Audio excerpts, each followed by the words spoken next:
National Fire Radio.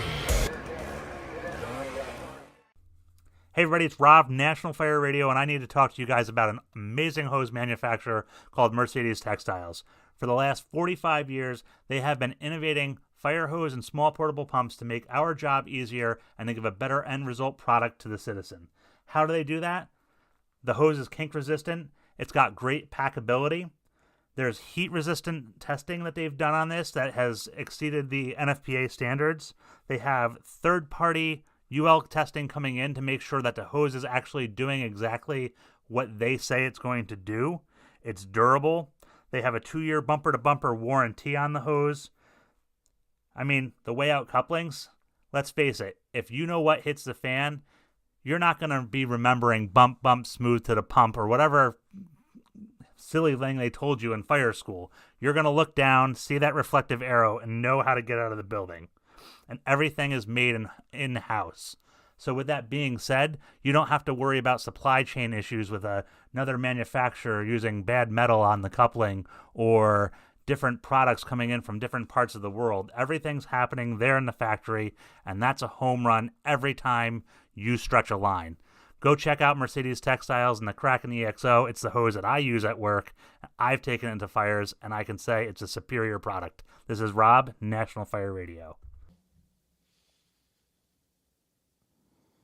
All right, everyone, welcome to, I had to stop saying welcome back because this is the intro that I'm recording, and I say back all the time, and you were never here before, unless you just listened to the last one, which if you've listened to me 2 episodes back to back, like find another podcast, do it tomorrow, because it's just too much in one drive. That's why we only keep them to an hour. But this is episode 14 of the podcast, and it's another first because this episode is completely sponsored by my friends at Mercedes Textiles. So I cannot thank them enough for sponsoring this episode. And they're not just sponsoring it because they want you to buy their fire hose or because I'm going to spend all this time talking about hose or anything like that. Because we're really not going to talk about fire hose. We may talk about a different kind of hose, I suppose, in a little bit here. But they care about their end user. They care about us. They care about firefighters.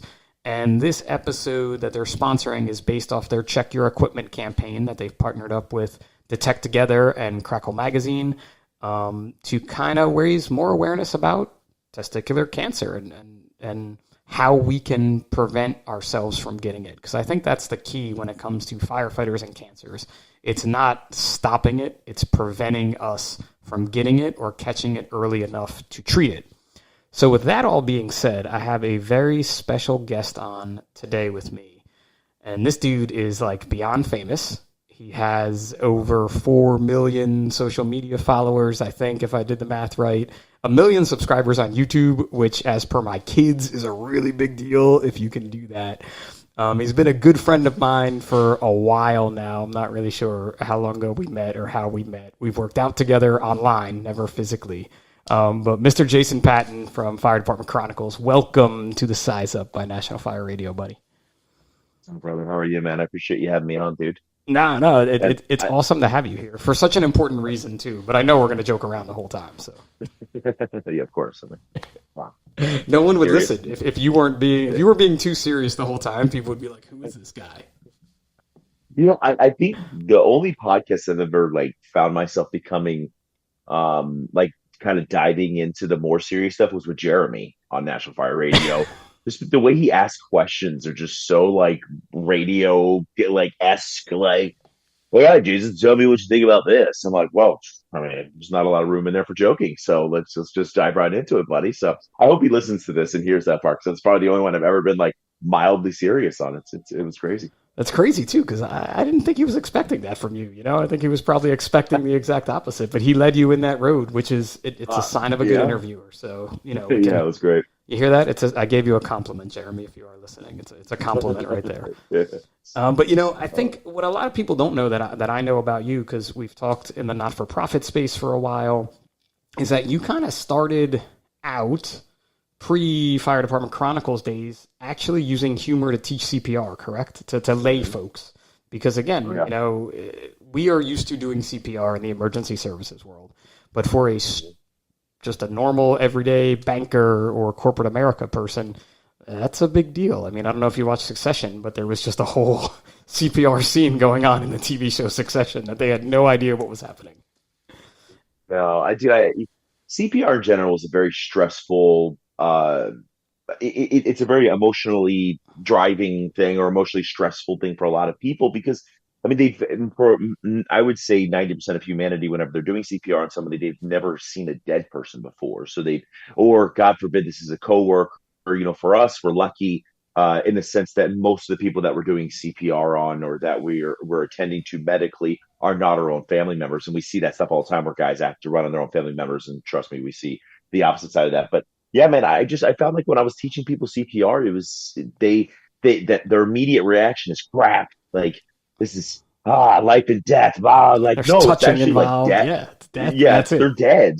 You can't make their day any worse than it already is, man. So it's only like it should only be up from there. So I had a blast teaching people, and the more I made them laugh, especially in the beginning of the class, the more you could literally see their body language change. They relaxed. It was okay. It was good. And then they're more open to learn about what I'm trying to teach them. Yeah, it definitely is a way to kind of convey the message. And I think that's what you've been doing a lot with Fire Department Chronicles. And that's gotten you, all these followers for sure. But, followers are followers. But being able to put that message out there, and I think maybe that's something that got you with Detect Together, correct? Which is another great organization that we're going to spend some time talking about today. Yeah. No, it was actually a connection I gained through something called the Heroes Cup. It's a huge hockey tournament up in Massachusetts area, Marlborough, Massachusetts. My buddy is the one that ran the whole thing. He's like, "Can you come up and MC it and help us run this whole thing?"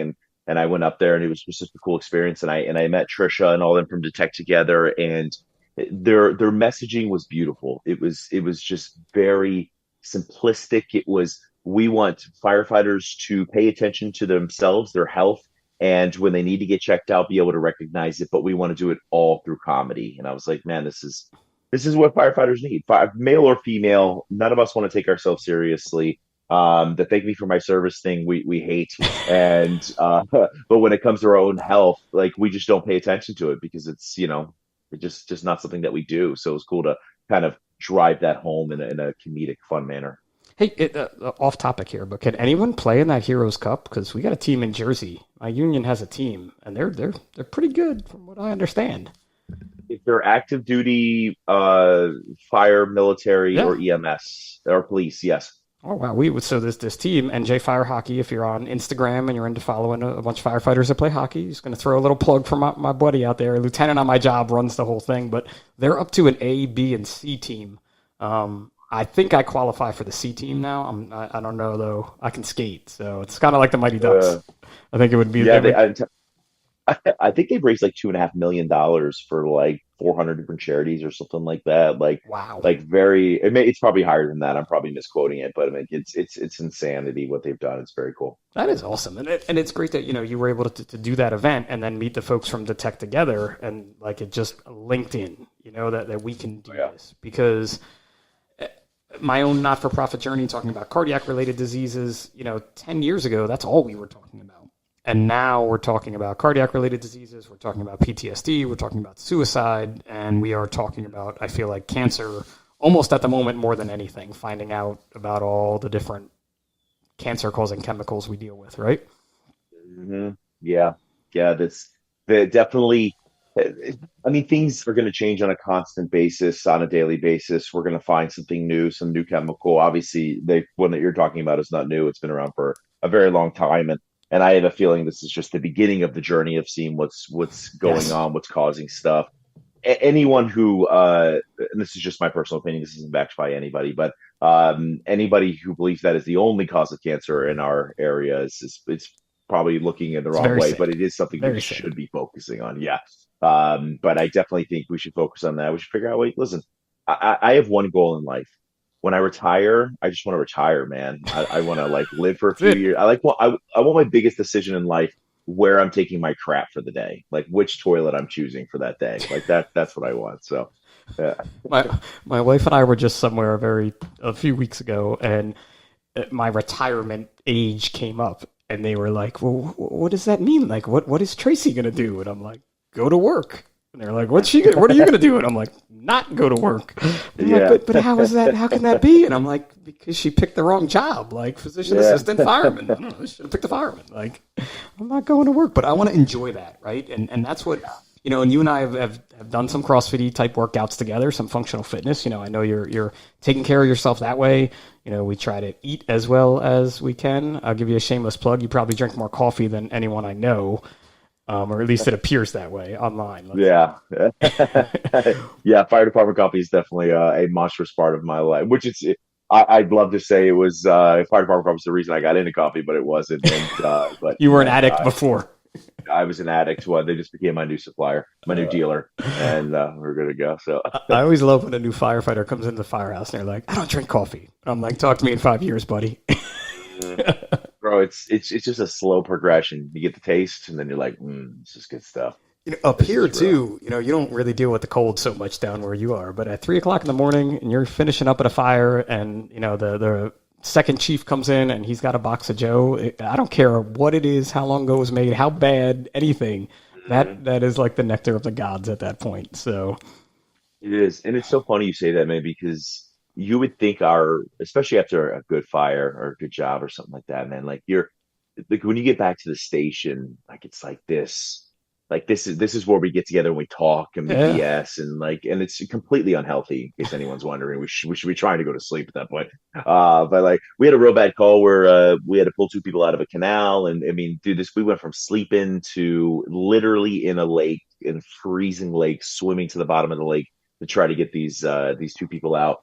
And by the time we finished this whole thing up, got deconned, everything, it's 3 hours later, it's 4:00 in the morning, and we're just sitting at the kitchen table, man, drinking coffee, talking. And it's like, none of this makes sense. I was sleeping not too long ago. Like, what is Look happening? at what just happened, where you're like, why am I soaking wet now? This is not how this is supposed to happen. Yeah. I've had those conversations, and it's funny because, we can have those conversations after a call about other people and maybe about how we're feeling in that moment or the weirdness of it. But for some reason, we can't seem to have the conversations about our own personal health, mental health, physical health. I'm not feeling well today. Instead of telling someone else how you're not feeling well at the firehouse and them saying you go to the doctor, we tend to keep that in. And trying to break that stigma, I think, is a big part of what you have going on right now, correct?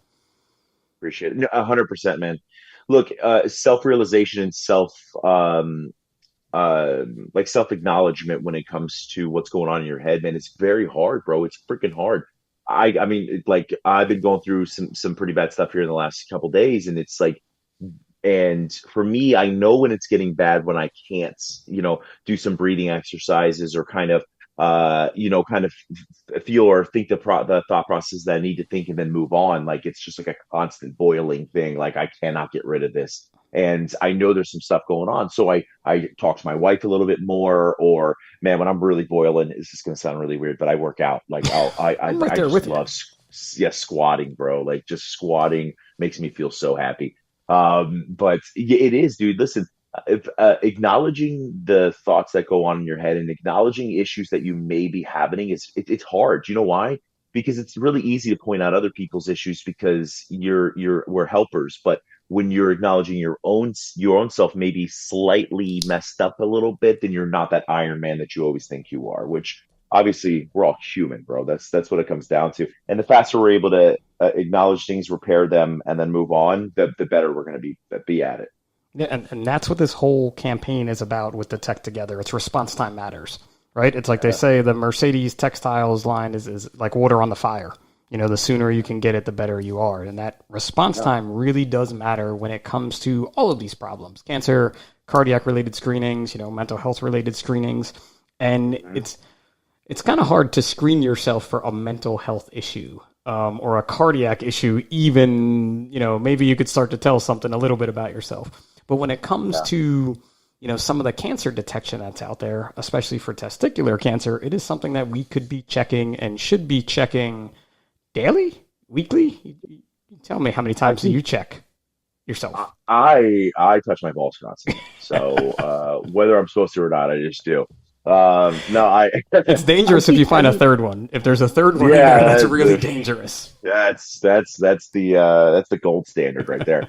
Yeah, I think you should be checking it as much as possible because why not? I mean, what I loved about their campaigns was like, you're already touching them. You might as well make sure that they're even. Like that's beautiful because that is what firefighters love. We want to Simple. hear that kind of stuff.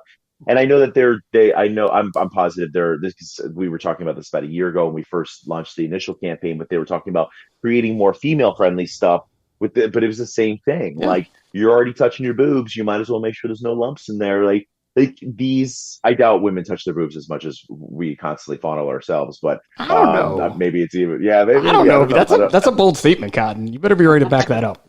But I definitely think that yeah, man, it's acknowledging. The biggest thing is, dude, is acknowledging that something is wrong does not mean that there's something wrong with you. Like that's the big thing. It's like it just means that bro, your car at some point in time needs an oil change. Like at some point in time, the AC compressor breaks down. Why? Wear and tear, dude. Like I mean, and obviously you can get into like real physiological stuff about cellular regeneration, how over time or depending on what you're eating, it doesn't regenerate the same way or oblong and all this fun stuff. But it's just dude, it is what it is. But like you said, the faster you get it, the faster you detect it, the faster you can be treated, the faster you can get back to your normal, whatever your normal is, and then move forward. Yeah, and it's crazy. We have good healthcare. Most fire department jobs. I'm not going to speak for everybody out there, but you have really good healthcare. That's part of the reason you took the job, the pension and the healthcare. Mm-hmm. And maybe to run into the burning building part, but that's the more danger part. Pension, healthcare, salary should be first. Mine's fires, man. I like fires too much. Just because we're EMS, we're so EMS down here. We soak those babies up. when they come, everybody soaks them up. I mean, we do EMS, so I now people are going to be like, I'm tired of hearing this, Pip, but I'm on the truck now, so we do way less EMS. Elevators, not EMS. By the way, it must be nice to be able to specialize because in Florida, we have to do all EMS and we got to be truckies and we got to be engine guys. So you better be ready when you show up on scene. You got no clue what you're getting. And we have a couple like ladder, or we have our ladder, our bucket truck. They do mainly truck stuff. But everybody's got everything. You got to be able to do everything. So yeah, the specialization end is a win. I work in a smaller department, so everybody does everything. When you ride on the truck, you're doing truck stuff when you show up. Unless the engine guys are really slow, and I'm just gonna take their line and do search off the line and be like, sorry, you lost, man. You put it down, and I'm taking it. So. But when it comes to early detection, I was really fortunate with Mercedes Textiles. They were able to introduce me to Josh Hardy. He's a firefighter right outside of Dallas, Texas, which if anybody knows anything about Texas, that could be like a minute or it could be like an hour. But he is right on the outskirts of Texas is where he works.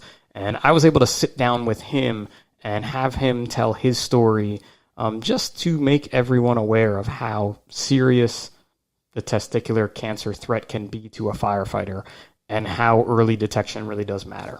So we're going to transition over to that and let Josh tell his story for a little bit, and then Jason and I will be right back. Listen up.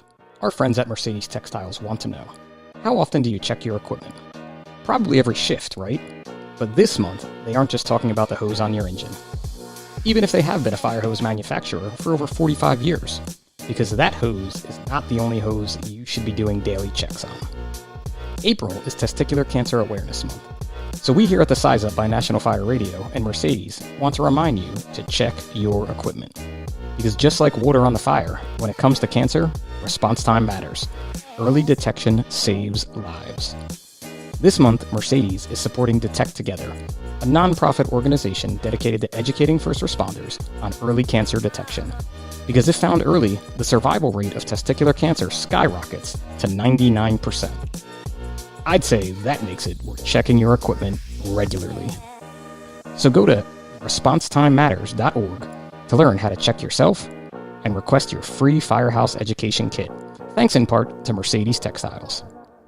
All right, so welcome to, it's not really like part 2 of episode 14. It's kind of like the middle segment of episode 14. With all my vast podcasting experience that I talk about now, I'm going to have like this little transition. So I have no idea how to do the transition except to welcome my good friend Josh Hardy, who goes by the name Hardy, to this episode. So, Josh, how are you this afternoon that we're speaking?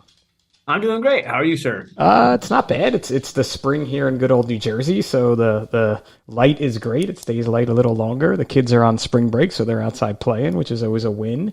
And I think I had told you in text messaging, it's just Pip. It's not Sir. Yeah, that's going to be a struggle the entire time. We'll try, but I don't think it's going to happen. Come on, man. It's just Pip. It's so much easier. But you are from the great state of Texas, which is quite large. I didn't really ever realize how large it was. But where in Texas are you located, Hardy? So I am just outside of Dallas, Texas. I work for a little town called Balch Springs, and then me and my wife, we live in a little town called Commerce, which is about an hour northeast of Dallas. Okay, because I was going to say, when people say just outside of somewhere in Texas, that too could be like 6 hours away from something else in Texas. Yeah, Balch Springs is like in Dallas. We're a suburb of Dallas. It's only about a few miles from downtown. Okay. But yeah, Commerce is just outside of Dallas. It's about an hour outside Which is about an hour outside of. Gotcha. So that's interesting. I didn't know that there were areas in Dallas that weren't Dallas Fire. Is that kind of how it works? Yeah, that we're one of we're a smaller suburban department, or kind of suburban urban. I know what you mean. Yeah, urban suburban department.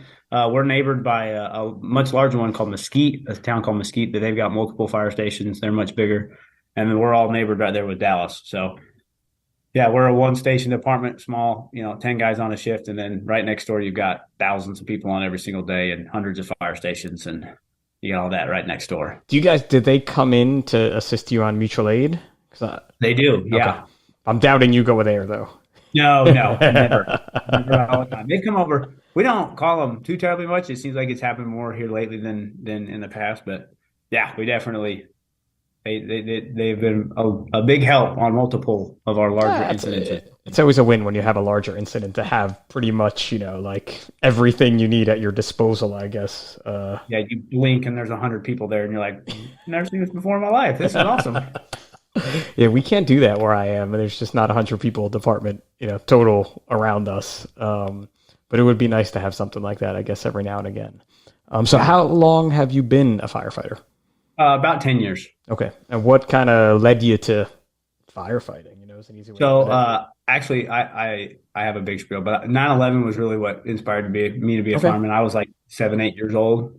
And I ever since that happened, I always wanted to be a fireman. So as soon as I graduated from high school, I went and got my fire and my EMT. And I'm actually from Salt Lake City, Utah. I moved down here right after I got done with fire school and started volunteering in a town called Melissa, about an hour north of Dallas. And ended up in Balch Springs 9 years ago and promoted to captain last year, and it's been an adventure ever since. Awesome, man. That is awesome. I too am a captain, so I did not know that. I knew you were a firefighter. No one, they left that captain part out when they told me how you were. Yeah, I try not to tell anybody about it unless I have to. I understand, but listen, you worked hard to get that rank, right? Like, it just didn't get handed to you in a career department. You normally have a testing process or however your department does it. And it's definitely something to be proud of. Now, do you have lieutenants, or did you go firefighter to captain? Firefighter straight to captain. We're putting in lieutenants and drivers right now. Okay. But not for me. I went straight from firefighter to captain. So my department was like that in the 80s. We had captain, we had lieutenants, and we didn't. We just had captains, and we got lieutenants back. So we've had lieutenants back for probably over close to 30 years now, I think. But it's weird in New Jersey when we're run by the civil service. You either have it's like lieutenant, captain, deputy chief, or captain, battalion chief, deputy chief. Yeah, so it's just the way we do things, I guess. And that's how ours is. It's captain, battalion chief, and then our fire chief. Gotcha. We just have the three. So the lieutenant will give you another rank kind of in there. Mm-hmm. Yeah, that's awesome. It's always cool to hear how other people do it, and things like that, because some similarities, some not necessarily the same things, I guess. Yeah. What is it? Firefighting is local. We all do a very similar job, but everybody does it just a little bit different. Just a little bit different. Just a little bit different for sure. And then are you engine, truck, both? So I'm on the engine full time. Okay. Yeah. I'm on our first out engine. And what staff do you was three. run? Because you said 10 guys a shift, so engine, truck, chief. Yeah, so we run a engine, my engine, and then a ladder truck that's staffed with two, and then we have a squad model that chases the third party ambulance service. And on a big fire or if needed, they can transfer over to our reserve engine and then a battalion chief. Oh, okay, I gotcha. My audio assistant is telling me that I'm moving around too much here, so I have to stay more still, which is good. It's good to have an audio assistant here, with me at least live in the booth, which is really my house for anybody listening. But so Josh and I are Hardy, I should say, and I didn't just meet by happenstance. My friends at Mercedes Textiles, Mercedes Hose, had introduced me to Hardy because of the importance of episode 14, like Jason and I spent some time talking about before we transitioned into Hardy's part of the story. So I'm just going to kind of shut my mouth a bit, which is pretty hard for me. Most people that know me know that. And let Hardy kind of tell the story that he's been going through for about the past 4 months here or so. So the mic is yours, my friend. All right, sounds good. Like he was saying, I found out in December that I had testicular cancer.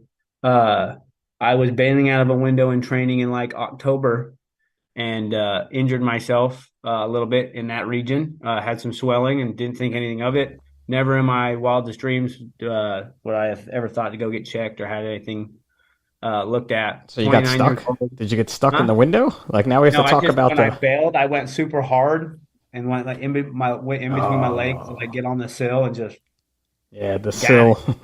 The sill will catch you every time there if you're going hard. And the guys that I was out there with the whole time, they were just so sick and tired of me talking about it. I was like, man, that hurt, man. That tickled the whole time. I was like, man, that hurt. What kind of a guy would pick on you about that? Like, I would feel bad for you. Like, that hurt. Go get some ice, bro. Go get some ice. Yeah. You talk about it all day. But, it swelled up a little bit. Didn't think anything of it. Never would have gotten checked. 29 years old, healthy, work out every day. Never in my wildest dreams. So I think that'd be a problem. By the second week of December, it went from like a little swollen to like the size of maybe like a tennis ball. And I was like, I probably should go get this looked at. It was actually my wonderful wife, the brain of the family, that said, hey, that doesn't look right. You probably should go get it checked out.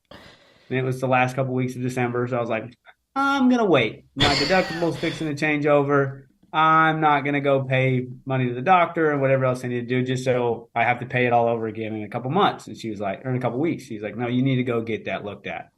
Now, in that in between, just because, I mean, this is common, and I'm going to be pretty open with you and I guess now the audience too, but I had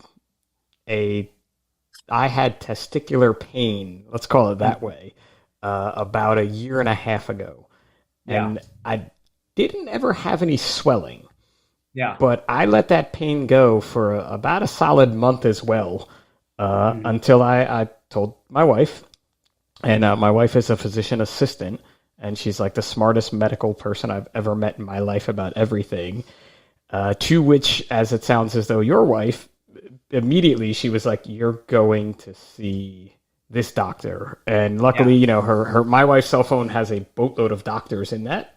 And I had an appointment 2 days later for a man that really was happy I was a firefighter, had no problems checking my testicles, but also wanted to talk about my wife while he was checking my testicles and this pain that I was having. And I was very fortunate in the fact that it just was some kind of a bruise or injury that I didn't even really know I did anything to or got. Yeah. But it sounds like for you in that month time frame from the bailout to when you noticed it being swollen, what was that end of it like? I mean, it was painful, and I mean, just like all firemen, I'd probably gotten on a couple of times and Googled what could be wrong, and WebMD. There's that long list of stuff that could be wrong, and at the very end, it's like testicular cancer, and you just kind of put that out of your mind. You're like, there's no way. So when I went to the doctors, I was lucky enough to get an appointment with my physician, like 2 days or 3 days after my wife told me to. He just happened to have an opening. That's amazing. Yeah, and I walked in there, and not to be too crude, but he took that little light that he puts in your ear. And he took that and was like down there doing stuff with that and was like, well, if it was, swelling, it would be see-through. But since the light doesn't show through, I'm really worried about it. And I was like, well, doc, shoot it to me straight. And he would not use the word cancer. Okay. And he's like, do you have any family history? I said, no, but I am aware that firefighters do have, it's one of our occupational cancers. And he's like, all right, well, I think you need to go get a sono done. And I was like, okay, that's fine. I'll go get that done when, like, next week, 2 days, 2 weeks. What do you need? And he's like, no, today. I'm going to go write you the script. We're going right now. I was like, all right. That's a wake-up call. I'm sorry? That's a wake-up call right there. Like that. Yeah. That's yeah. You kind of get that like sinking feeling in your pit of your stomach. You're like, oh, this isn't good. And I called my wife and told her, and we were joking around about it. I was like, I got testicular cancer. Like, you're going to feel bad giving me such a hard time about stuff. You can't be giving. Can't give the cancer guy a problem. Yeah. And she's like, you don't have cancer. You need to stop talking like that. Quit being negative. And so I went and had my sono done. And like every firefighter does, we got done with the sono. And the very nice lady was like, oh, well, I'm going to let you clean yourself up. You go and I'm going to step out of the room. I was like, cool, that's awesome. I'd been in the lobby of that sauna place the whole time looking up testicular cancer saunas. I was like, I'm going to spot this for myself. She got up and left the room. I cleaned up real fast. I'm in there running through pictures, and no, nothing looks bad. I'm good. Like, I don't have cancer. Whatever this is, it's not that. In your expert sonogram reading opinion. Yeah. My whole 15 minutes of Googling testicular cancer. Were you holding your phone next to yours? Like, it can't look like that. No, I was like, I got this locked in. I got it. No problem. Because I had to lock my phone up in one of those little lockers, that they have at the healthcare place. I was like, I got it. We're locking this in right here. But the next morning, I was actually on shift. We were doing some computer training. We had a guy doing a webinar in the deal, and I had actually put it on. It was through this computer. And I was out on the phone, and I kept having a guy come up and kind of, hey, we're having problems. I was like, I'm on the phone with the doctor. I can't talk right now. You're going to have to figure it out. And my doctor was like, hey, we'd like for you to drive up. And again, it's an hour away. Drive up to the office and talk to us. I was like, I'm at work. You can shoot it to me however you want. He's like, well, there's no other better way to say this. You have testicular cancer. I was like, oof, okay. Well, what do I need to do? And he's like, we're going to set you up with an appointment tomorrow with a urologist who's a surgeon, and we're going to get this out of you. I was like, okay, cool. Like a week, 2 weeks. And he's like, no, it's going to be as soon as possible. We'd like to have it out by the end of the week. All right. So, moving right along. He's like, we're going to get some basic blood work done and we'll get the surgery done. It'll be no problem. Okay. So I went to the doctor, and the doctor didn't believe me. When I sat down with him and my wife, he didn't believe that I had not waited longer with the size of my testicle and what it was. He's like, this has only been going on for like 2-3 months. And I was like, yes, sir. And me and my wife had some fertility stuff going on. So I had actually gotten like a full check done like August, September of last year. Okay. So I knew I was good then. And I was like, I'm telling you, doc. He's like, I don't know. This is awfully large of a growth. We're probably going to see some spread. He's like, well, we're good. We'll pull it out. We'll have no problems. And like you said, very, very preventable, very curable, or very, curable type of cancer. Well, we got my blood work back, and it was high. And not like Lance Armstrong when he had testicular cancer high, but it was high enough. The doctor called me and said, hey, we're pushing your surgery back a couple of days because you're going to have to go get a CT done, because I'm pretty sure this is spread other places in your body. And I was like, oh, well, that really, it's Christmas time. We just found out me and my wife were pregnant. It was a lot, to say the least. Yeah. We were on the phone the next day after that phone call with my family, telling everybody that we were pregnant, and knowing that everything that was going to happen in the next couple of days, and being very worried about it. But got a CT done. I was very lucky. It hadn't spread anywhere but the original tumor in my testicle. I had it removed. It was down for like 6 weeks, and back to work. And I just had my last sono or my last CT and blood work done this last week, and nothing has grown back as of yet. So is that your medical opinion, or is that the doctor's medical opinion that nothing had come back? I'm just curious. Yeah, that is the doctor's medical opinion. I wanted to clear that up for the listening audience. That this is not Hardy's WebMD comparison opinion. That a medical doctor. Speaking on that, I was looking through that sono. I was like, I got this, no problem. The doctor sat down with me and my wife when we were in the office. The actual urologist that did my surgery, and he was like, all right, well, I want to show you these sonos pictures. And And he's clicking through, and I was like, those are the ones I looked at. I don't see a tumor there. But he clicks over another section. He goes, this was your right one. This is the normal one. And he goes, this is your left testicle. And it's just like this hideous, mangled. Just so you were looking at the wrong one the whole time. Yeah, I was. Oh my God.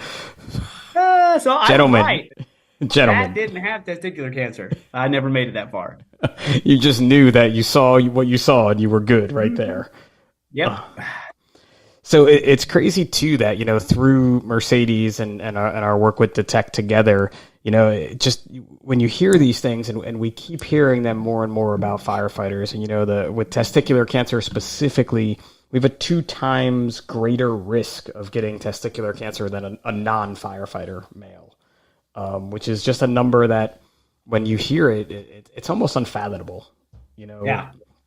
And with cancer prevention in the fire service, I know you've been in the fire service for 10 years. I've been as a career firefighter for 20. We've just come so far with knowledge, I guess is a good way to put it. Unfortunately, we are still not getting cancer less than we were before. Although we may be, and the studies just aren't out there yet. But there's so many preventative things that we can do. And that's part of the Mercedes Hose Check Your Equipment campaign for this month of April. But that also doesn't mean it ends in April, because we need to be checking our equipment daily, almost weekly, because just like Hardy said, it happens so fast. And I've been through fertility things with my wife as well. And you had that check in August, and not saying that was there to check for cancer specifically, but you would think something like that would show up if it was there. So that's giving you just that short time frame. Yeah. Well, I don't know if you've had the opportunity. It's funny that, Mercedes contacted me. I know Kevin Pfluger with Mercedes, and I was lucky enough to go down to the Daggum Fire Conference here in San Antonio here. I can't say that word because I'm from New Jersey. It's just not, it doesn't work for me. That's his word. But while I was down there, I had discussed with a few of the instructors what had happened to me. And one of the instructors, Mr. Mayfield, I believe his name was, he was like, you need to talk to everybody about this. I was like, nah, I'm good. Nobody needs to hear about my balls today. And he was like, no, I think you should. So I went to Kevin and asked, and they gave me a few minutes to talk to everybody about it. And from there, I actually had the opportunity to take that Detect Together class. And I was like, well, this is wonderful. It's a little late now, But you could still learn something, so you could always learn something more.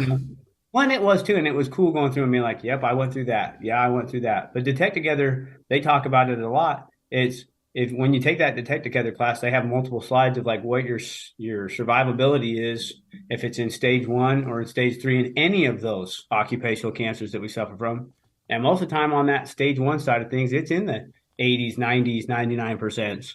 And there's not a single type of cancer, testicular cancer. I got lucky. That's the one that drops the least amount. Yeah. But all the rest of them, as it spreads, it drops by a considerable amount. So, yeah, if I could preach anything, it's just, be checking. And then if you find something, go get it looked at. Because if you can get it looked at quick, it's a surgery or, it's, some, unfortunately, it could be around the chemo. Yep. But it's not you not being around for your family or for your brothers or for your people anymore. Yeah, that's a scary thing. And that fact that too, though, you're back to work now. You know what I mean? Mm-hmm. Like you had that hiccup in the road and you got through it. And, you like you had told me before we started recording too, you're getting checked for how long now?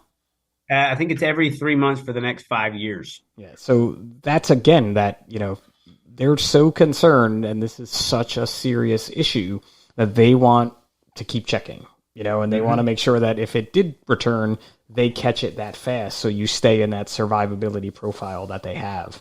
And I think that's a huge part of it. And I think as with anything when it comes to the emergency services and our health and wellness, whether it be physical, mental, anything like that, the change that really needs to happen is that recognition, recognizing it in your coworker, recognizing it in ourselves. And I mean, you're a good example of someone that was like, well, I'm good. I could wait a little bit longer. Like it's the holidays. Yeah. I could wait a little bit longer. Just as much as I was, a few years ago. Yeah. Learn from me being stupid. Don't do it.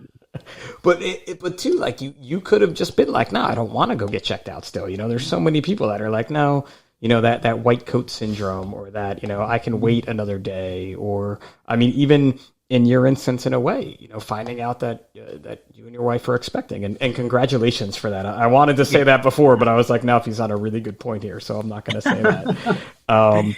But that's it, where it's like, oh, we have this going on. I'll put myself on the back burner. Mm-hmm. And as a helper, as an emergency service person, we don't like to do that. We put others before ourselves all the time. But there's some instances where we can't do that anymore. And I think this is a prime example of one of them. Yeah, absolutely. And I'm a big proponent. If we don't take care of ourselves physically, mentally, emotionally, spiritually, we are not going to be able to take care of anybody else. Like, as helpers, we have to be good about helping ourselves be better, or we're not going to be worth anything for the citizens. We will never be on our A game for the citizens if we're not taking care of ourselves. And that part is just as important as, learning to stretch lines, and learning to throw ladders, and learning incident command structure. And I think it's good with organizations like Detect Together, and them working with different departments and different conferences like the one that you were at, whose name I can't say because, again, I'm from New Jersey. So boom! That one. Kevin would be so happy I said it that way, too, if he were here. Just be beaming. I hope he listens to this one. I mean, he's part of the reason why you're on the episode, right? So at least we could chat. I don't blame him if he does it, though, having to listen to me drone on and on. He's heard the story enough about your equipment and your balls. Like, 100% good with that one. But again, that taking care of ourselves and making it a priority, just as important as all those other things. Mm-hmm. And it's something we don't want to talk about. No one wants to talk about the negative end of this, because of how many poor outcomes we've all had within our lives, whether it be an emergency service personnel or a family member. But it's something that really is important. And I cannot thank you enough for giving us this time to share your story. Yeah, no problem. Happy to do it. If I could help somebody catch that early and be the same kind of story that I've had, to where it's, a small little bump in the road and we're right back to work and right back to family and right back to the important things of life, instead of 2 years of chemo or possibly losing a life, I'm happy to help. Yeah, and I mean, you got a lot coming up in your life these next however many months, and then even after that, as being a father of two, with one kind of staring at me right now, telling me how I'm sounding on a podcast type thing. But you got a lot of life ahead of you to live and a lot more career to go, and we're happy that you got it all kind of handled. And I can't say that I wish you the best of luck with the scans that you have coming up, but I feel like you're on that right track, because now too, you're so much more aware of the healthy things you have to continue to do to stay healthy. Because like you said, you work out every day, you try to eat as best as you can, and this still happened to you. Yeah. And that's a big part of it, and especially being firefighters and being just exposed. I mean, it's just, so when I got hired, I looked at the job as the best job in the world. And 20 years in, I still look at the job as the best job in the world. But I also look at it as exposure, exposure, exposure, exposure, because that's all we're hearing now, is how many things we're exposed to. So how we can prevent them from being worse, I guess, is a key. Mm-hmm. Well, I love, is it Mr. Backer that does the art of reading smoke? He talks about a lot of cancer-causing chemicals in the smoke during his class.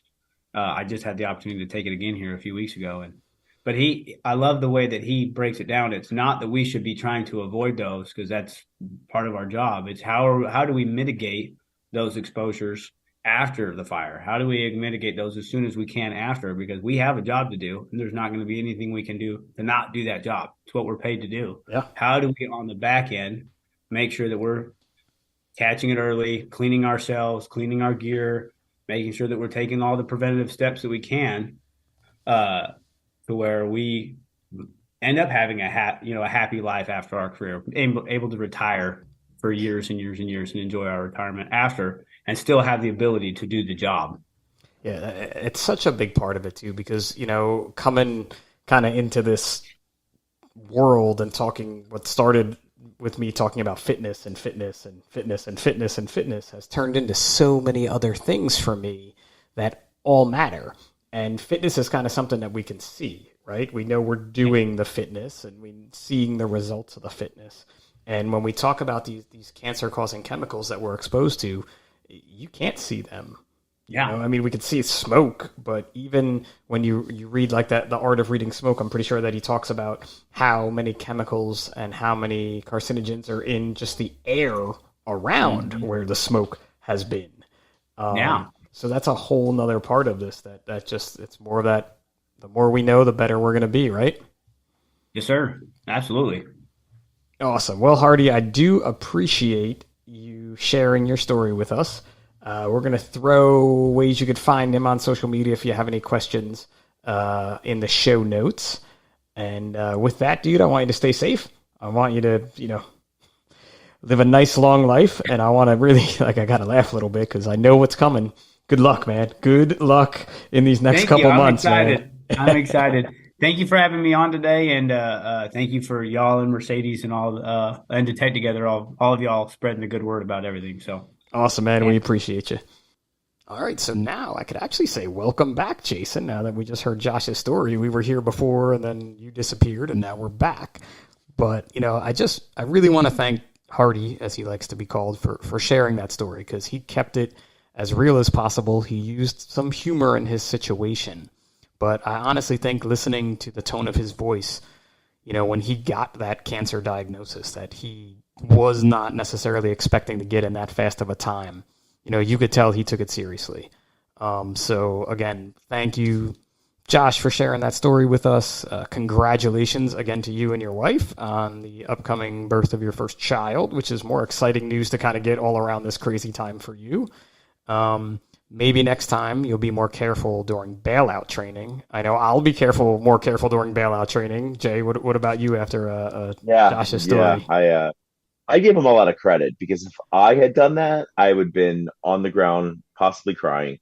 It would have been very obvious that I had an issue, and I would be in the hospital. Like I give him a lot of credit. I think all that the way he didn't go to the hospital. He definitely was talking about the pain, but I think about it, and like I said to him, like you got a little overzealous trying to get out the window there, and like just came down on that sill. Maybe for me being shorter, I actually have a benefit because I actually have to kind of scoot up to the sill. You know what I mean? Like I can do a slide, but the slide could really hurt your balls too, right? Yeah, no way, man. That's. Well, I'm glad it turned out better. That's all I can say. It did lead to a positive. He was like, "Why is this so bad?" type of a thing. But he was able to detect it, and I believe one of the numbers with Detect Together and the Cancer Society is that early detection for testicular cancer has a 99% survivability rate. Correct? Yeah, we have a 2 times greater chance of contracting testicular cancer. But it's the survivability rate on testicular cancer is very high. The problem is that if you don't address it and it is able to metastasize, then I believe that it does not become very good, just depending on where it spreads to from there. But yeah, man, the survivability rates are just monstrous. 99% is huge. I believe that would be one of the highest in cancers. And they're the whole Detect Togethers. They're three. There are 3 big things to stay healthy and detect cancer. Know you're great. Use the 2-week rule, and then share with your doctor. The know you're great. That's been a real fun one to try to explain to people online. They're like, "You spelled you're wrong, man." It's like, no, douche. It's yours. I don't know if I can say that on your podcast, but you can say whatever you want on this podcast. It's your great. It's what is great for you. Like how do you normally wake up with tons of energy, but now you do not any longer, and it's been going on for a month, and nothing else has changed. You're not working out more or doing whatever. This just came out of nowhere. Does your hamstring hurt all the time now? Are you peeing blood? Like, are these things that's not good for you? But the whole 2-week rule, that's the same thing. If they say most minor issues go away after 2 weeks. So if you have the same persistent issues for 2 weeks, then it's time to go talk to your doctor. And then the last one is share with your doctor, man. Do you think one of the reasons that we're not the 2-week rule needs to be there is because we're so like, hey, this person, I got a hangnail and I called 911. when did you get the hangnail? 2 minutes ago, and I called 911. Like I didn't put the pressure on it, so we're like, no, we're gonna wait it out longer. We know better. We know better. No, I think it's just it's a good time marker to say like, okay, I mean, you know this as well as I do, as much as we've worked out in our lifetime. Like like you were saying on the break that your back hurts, right, from a deadlift. So you're probably We're supposed to deadlifting share that. 185, hitting your max at 185. So It was no, 260 today, buddy. All right, it was 260. All right, and you're at a body weight of 70 pounds. So I mean so that is killer insane. right there, killer. It's true. But no, but like that's it's you and I have had this just working doing CrossFit or Olympic lifting and all that stuff. I've hurt my back at some point in time, and within 2 weeks I'm feeling better. Like I've had improvement within that. So if 2 weeks goes by and your back is still hurting in the same place with the same intensity or it's gotten worse, it's time to get checked out. My father passed away from cancer, and he couldn't poop. He couldn't poop for 2 weeks or 3 weeks. He was. And he went to the doctor. They did a scan, thought it was diverticulosis, diverticulitis. Or they're looking at his colon as well, obviously. And they found something in his kidney. And he had been having back pain for a while, but never said anything about it. And God knows what else he had going on that I just didn't know about. So, they're good markers in life to kind of say like, man, you should probably get this checked out. Yeah, especially if you're younger. I mean, Josh is in his early 30s, and I believe the number for testicular cancer is men are more apt to get it between 20 and 40, which keeps old guys like you and I safe. I thought you were going to say men are more apt to get it than women. I was like, bro, we got to go over some anatomy. I did hear that, though, that men are, again, teaching firefighters, that may be a big deal. Like, men are more apt to get this than women guys. So, You know what? I think that would be the best statistic ever to say. Just start off with, listen, guys. I could just to get the whole. I could see the glazed over look of everyone in the room just looking back like, wait a minute. I don't get it. Like, I just took EMT and I got this part. They got that part. That'd be great. Listen, Detect Together, I'm available. I know you got Jason locked down on exclusive contract, but I am available if you need help. When the science end too, I do science as well. So. Yeah. But I think that's a big part of this, right? And then, like you said too, sharing with your doctor, right? You have to get in, because even when Josh was telling his story, he was amazed. It was right before Christmas time, and he was amazed he was able to get in to see his doctor so fast, because doctors are busy these days. So you could be weeks out from that appointment while the cancer is metastasizing. So yeah, and I think that's the big thing, man. It's just the early detection of it, trying to get it done as quickly, and then people always say to me, they say, why is it always when people seem to get diagnosed with cancer, do they like seem to, once they're diagnosed, immediately kind of go downhill? I'm like, you got to think about it, man. Most people aren't going to recognize things until the symptoms are really bad. Like it's just been so persistent for a really long period of time. Obviously everybody's different, and God knows when things can happen, but yeah, man, getting it early gives you the best shot. Sometimes there's nothing you can do about it, but bro, getting it early gives you the best shot, and that's hopefully the best approach.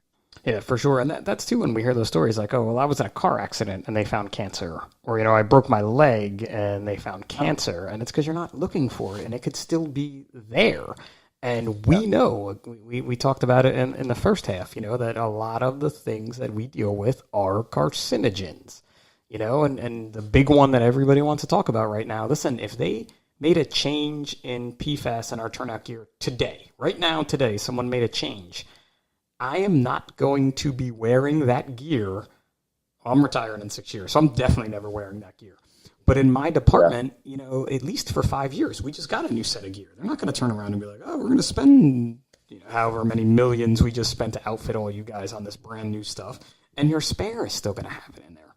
So doing these things, like checking yourself, like deconning after fires, I think in Florida, you guys are fairly more ahead of that than we are in New Jersey, I believe, when it comes to post-fire decon, right?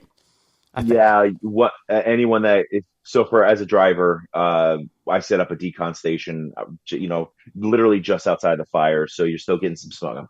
We move it away. We go to as best of a cold zone as we can get to. When the guys come out, they don't take anything off. They come right to me. I have Dawn soap and and some and a scrubber, and then what do Do you we get a call it? hose? A Do you get a hose. hose? You get a Yeah, hose? I get a hose. Yeah, I get a Wow. hose. I use yeah, Like it's a that's like metal little worthy firefighting right there. You get yeah, the a little green hose I get. I spray them.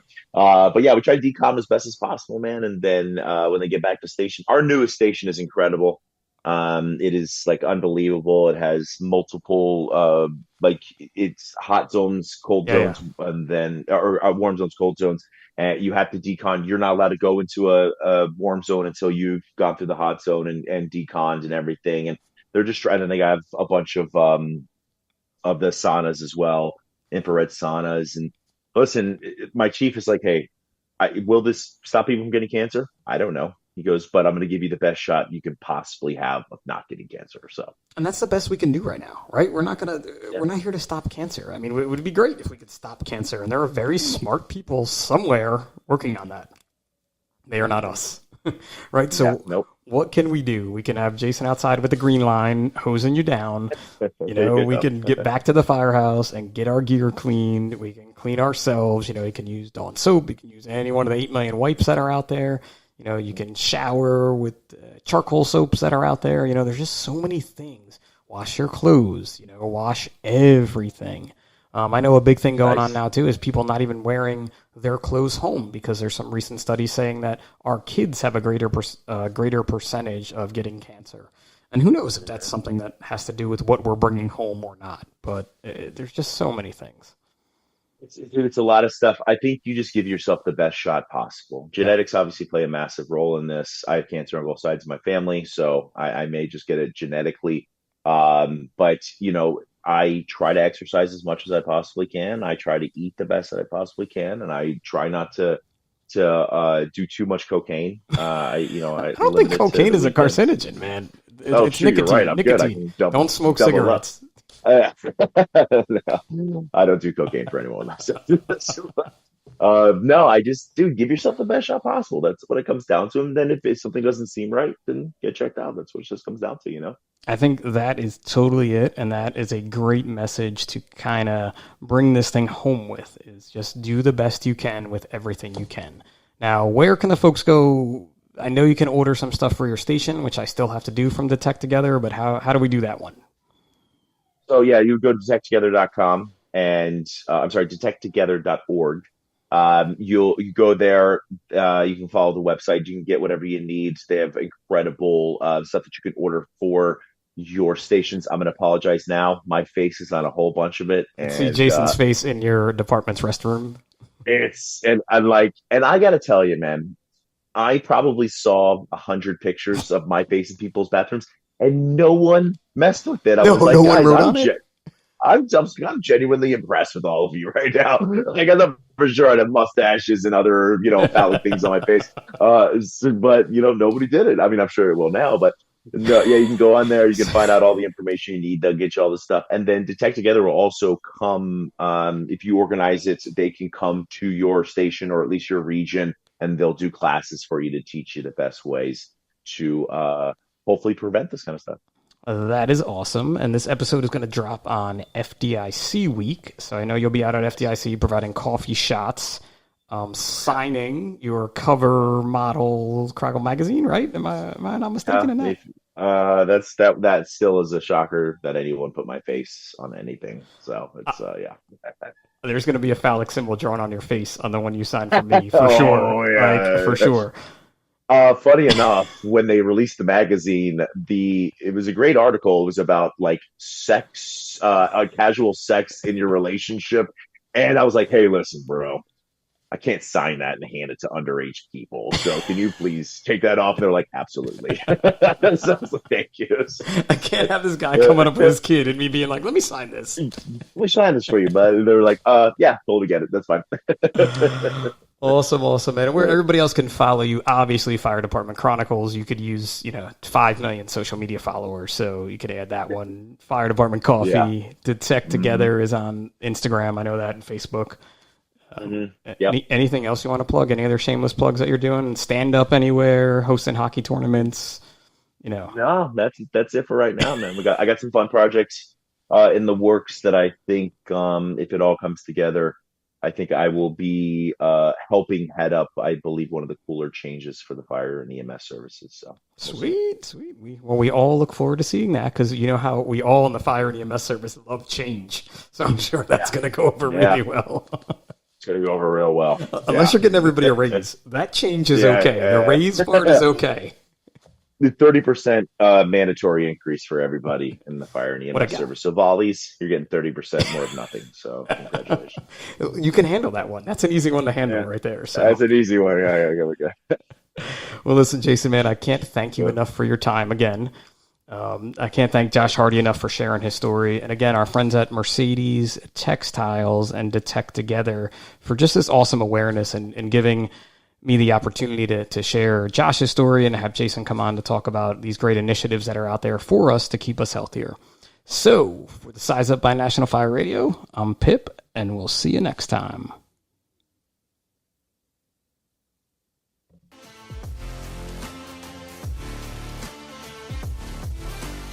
National Fire Radio.